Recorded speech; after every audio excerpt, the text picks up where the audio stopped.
Geek. So this is kind of an interesting sneak 'em in for this week. So in the tips and tricks, we went over deadlift, conventional deadlift, some options and just how to activate things properly, especially if you're new to the exercise so that you don't hurt yourself. But one of the things I see a lot is the ability to hip hinge. So where you see this a lot is in things like a deadlift where you hinge at the hips and then you're pulling up, or even in a squat, you hinge at the hips, sending the weight back into the heels, watching that you're not doing that collapse in and coming up. So my sneak 'em in for you, and it's also a little bit of a way to get a nice kind of lengthening through the spine, and then also posterior chain little stretch like hamstrings. I'm going to talk hamstrings, maybe even into the calf a little bit, are what I lovingly call doingy birds, which I actually have stolen from my yoga mentor because it cracks me up. If you think of those little old school toys with the birds and they dip into the water. So that's a doingy bird. Yeah. Did I mention I was 45? Anyway, so doingy birds, you're going to be about hip distance apart. You're going to find that nice neutral spine. Knees are not locked. Think of like being able to wiggle your toes a little bit, drawing up and in with that core, so you're engaging the pelvic floor, the lower transverse abs, all of that's working together. Place your hands in your crease of your hip crease right here, and you're going to hinge forward, little softness in the legs. Place your hands onto your thighs and think of lengthening away. Now, when you come up, I want you to imagine that you're kind of tearing the floor or the mat apart so you feel these muscles turn on. We've gone over this before in another video, but I wanted to pop it back in. And then using the glutes and the hamstrings, those are pulling you back up. And when you come up, you're giving a little squeeze with that glute, but that does not mean this. You're not arching forward. So doingy bird, one more time. You're like, how is this a sneak 'em in? You can do them anywhere. Oh, it's fun. All right, so hinging at the hips, feet are hip distance apart, and you just go as far as you can feel a little stretch back here. Maybe place the hands on the thighs, getting a nice long spine, feeling a little bit of a stretch.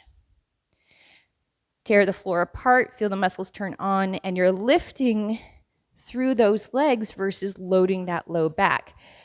Now, the thing that I notice is when people start to hinge forward, there's this kind of tuck that happens, and then they end up kind of rounding through the back.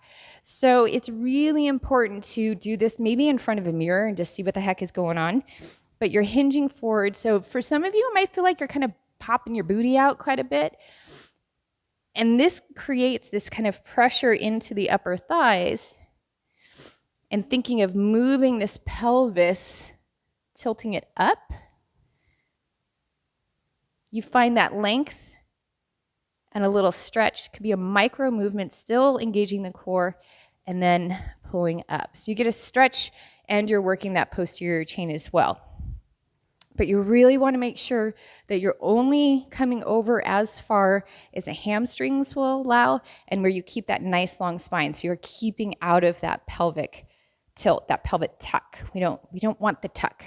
Should not feel this in your low back. If you do, something that might be happening is this little arch. So you want to bring that rib cage more in line. So if you feel it in your low back, you might actually be kind of dumping into the back. So engage the abs, and then using the hamstrings, come up. So little thing that I like to do to remember this is with your cheeks. If you're standing here like this, I want you to place your hands on your cheeks in this little line. I call it the smile line. And then as you're doing this, coming over with control, I want you to hang out there, feel what's working. Find that length. Maybe have one hand back or both if you're safe with that. Try to tear that mat apart so you feel the engagement, feel this turn on. And then this is the yawn. So if you think you're yawning, you come up And then you're creating that smile. So try a couple of those, see how it feels for the back. You will know immediately if something's hinky. Obviously, if it's really uncomfortable or this is not a movement for you due to back injury or something like that, don't do it. But it's something to try out just to kind of notice how you get that length through the spine, how you hip hinge, what that means, and how to activate the glutes and the hamstrings to come up. So that's a sneak 'em in for you. Try it a couple times. I really recommend doing it in front of a mirror just so you can see your form, or record yourself doing it so that you can see if you are doing that tuck of the tailbone or doing something kind of wonky in the thoracic area. So give it a whirl. Let me know how it goes. You can shoot me a message, leave things in the comments. But yeah, sneak those in a couple times a day. Maybe if you've been sitting at your computer for a while, use that as kind of part of a stretch. There you go. Way to sneak it in. All right. Hope you have a wonderful week, and I will see you soon. Much love.